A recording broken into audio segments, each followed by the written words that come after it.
Mr Robert Largan. Thank you, Madam Chair, and I congratulate my honourable friend on securing this debate and the excellent case he made for the importance of infrastructure in reducing the rural productivity gap. A good example of how to do that would be the Hope Valley Railway line, which serves New Mills, Chinley, Edale, Hope and Bamford in my constituency. It's a popular service and arguably one of the most beautiful railway journeys in the world.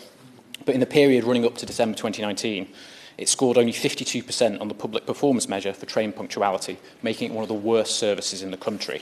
You don't have to be a genius to realise the negative impact that has on our economic productivity.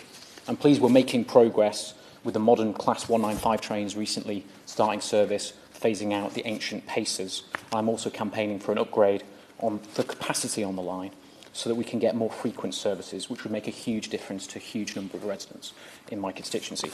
While on the subject of transport, I'd be remiss if I didn't mention those communities which are cut off entirely from the railway network and have extremely limited bus services. Another good example would be Gamesley, which on some measures is in the top 1% most deprived places in the country, yet many local residents are forced to pay for a taxi to get home because the last bus finishes at 5 p.m. We need a new railway station for Gamesley. I also look forward eagerly to the government's national bus strategy, and I welcome the new X57 bus, which is going to provide a new service between Manchester and Sheffield, which will be a big boost for people like me who live in Glossop and those in Ashupton and Bamford. Finally, I want to talk about poor broadband and mobile phone coverage, which holds back lots of areas.